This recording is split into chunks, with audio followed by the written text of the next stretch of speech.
आप लोगों के जहन में एक बहुत बड़ा प्रश्न ये तो चल ही रहा होगा कि यार बौद्ध धर्म जो कि भारत में जन्मा, लेकिन भारत के ऊपर अधिकार क्यों नहीं कर पाए, पूरे भारत में क्यों नहीं फैल पाए। मतलब एक बहुत बड़ा प्रश्न है।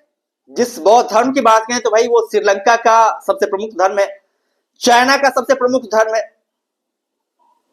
और भी कई सारे बौद्ध देश हैं जहां पर बौद्ध धर्म हिंदुस्तान से निकल करके उन सारे के सारे देश में फैल गया।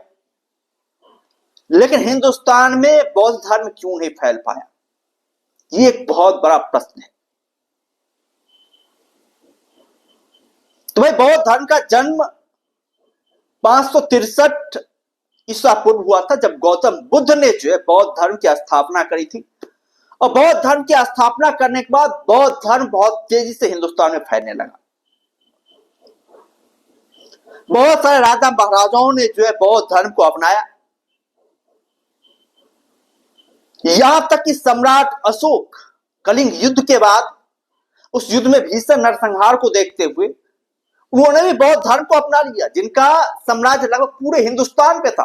हिंदुस्तान पे ही नहीं, उनका राज्य जो है अफगानिस्तान और वर्तमान ईरान के सीमा तक भी फैला हुआ था। उन्होंने भी बौद्ध धर्म को अपना लिया। और इतना ही नहीं, बौद्ध धर्म को अपनाए नहीं बल्कि अपने मंत्रियों को, अपने कर्मचारियों को, अपने बेटे तक को भी, अपनी बेटी तक को भी उन्होंने विदेशों में बौद्ध धर्म का प्रचार प्रसार करने के लिए भेजा। अशोक ने अपने बेटे राहुल और पुत्री संघमित्रा, उन्हें श्रीलंका भेजा था बौद्ध धर्म का प्रचार प्रसार करने के लिए। चाइना भेजा बौद्ध धर्म का प्रचार प्रसार करने के लिए, और इन देशों में बहुत तेजी से बौद्ध धर्म फैला भी। लेकिन बौद्ध धर्म की एक मतलब बहुत ही जो है चीजें भी थी कि बौद्ध धर्म में पूरी तरीके से अहिंसक इंसान को बना दिया जाता था। मतलब शस्त्र उठाना एक तरीके से अपराध माना जा रहा था। तो इसके बाद से हुआ कि जब हिंदुस्तान के राजाओं ने बौद्ध धर्म बृहद पैमाने पर अपनाना शुरू कर दिया, भारत के सम्राट अशोक ने बौद्ध धर्म अपना लिया पूरी तरीके से, तो इसका प्रतिकूल इफेक्ट पड़ा कि उस टाइम पे विदेशी आक्रांताओं का आक्रमण भारत पर बहुत तेजी से बढ़ने लगा। चाहे वो यवन हो, शक हो, इन सब ने भारत पर आक्रमण करना शुरू कर दिया। और भारत के राजा शांति समझौता का प्रस्ताव भेजते थे, वो युद्ध लड़ते ही नहीं थे। तो ऐसी स्थिति में विदेशियों की घुसपैठ जो है भारत में होने लगी।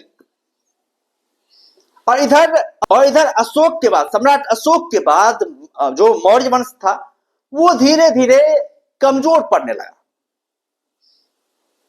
धीरे धीरे उस वंश की जो है ना पकड़, जिस तरीके सम्राट अशोक ने चक्रवर्ती सम्राट का टैग हासिल किया था उस तरीके से रहा नहीं, क्योंकि आक्रमण ये लोग करना जानते नहीं थे, आक्रमण करते ही नहीं थे विदेशी धरती पे। और अपने पास धरती थी उसके ऊपर विदेशी आक्रांता जो मतलब घुसते आ रहे थे, वो लगातार आक्रमण कर रहे थे, छोटे छोटे हिस्से को जो है वो अपने अधिकार में ले रहे थे। ऐसे में होता क्या है कि बगावत जो है शुरू हो जाती है। मौर्य वंश का अंतिम शासक बृहद्रथ था, उसके समय में बगावत बहुत ही ज्यादा तेज हो गई। और बगावत उसके सैनिकों ने ही कर दी। उसका सेनापति था पुष्यमित्र शुंग। जब विदेशी आक्रांता आक्रमण कर रहे थे और राजा की उन्होंने इस तरह की शिथिल भावना देखी, तो उन्होंने एक बातें अपने सैनिकों से कही, ऐसे तो काम नहीं चलने वाला। यदि इस तरीके से होता रहा तो विदेशी आक्रांता पूरे हिंदुस्तान पर एक दिन कब्जा कर लेंगे और हम लोग शांति समझौता करते करते ही अपनी धरती वैसे ही गंवा देंगे। उन्होंने सैनिकों के साथ एक मीटिंग करी कि हम लोगों को कुछ करना पड़ेगा, यदि राजा सही नहीं है तो हम सैनिकों को कुछ आदेश लेना पड़ेगा, हम सैनिकों को जो खुद से कुछ न कुछ करना पड़ेगा। योजनाएं बनाई जाती है। योजनाओं के बाद से बृहद्रथ से पूछा जाता है कि ऐसे यदि चलता रहा तो भाई विदेशी आक्रमणता तो हमारे घर तक घुस जाएंगे। लेकिन बृहद्रथ का वहां पर भी हीन भावना था। उन्होंने वहां पर भी अपने सैनिकों को सख्त आदेश दिए कि भाई साहब हमें युद्ध नहीं लड़ना है। इधर सैनिकों में प्लान पूरी तरीके से क्लियर था। पुष्यमित्र शुंग हाथ में तलवार लेते हैं और बृहद्रथ की गर्दन जो है धड़ से अलग कर देते हैं। उसके बाद से एक बार फिर से सनातन धर्म की नींव पड़ी हिंदुस्तान में। पुष्यमित्र शुंग जो कि ब्राह्मण वंश से ताल्लुक रखते थे, उन्होंने जो है मौर्य सम्राट को हटाते हुए शुंग वंश की नींव रखी और उसके बाद से जो है उन्होंने विदेशी आक्रांताओं को खदेड़ा और फिर से सनातन धर्म को जो है हिंदुस्तान में फैलने में मदद करी। और उसके बाद से जो आने वाले वंश थे, राजवंश थे, उन सब ने इस तरह का फैसला लिया। उन सब ने जो है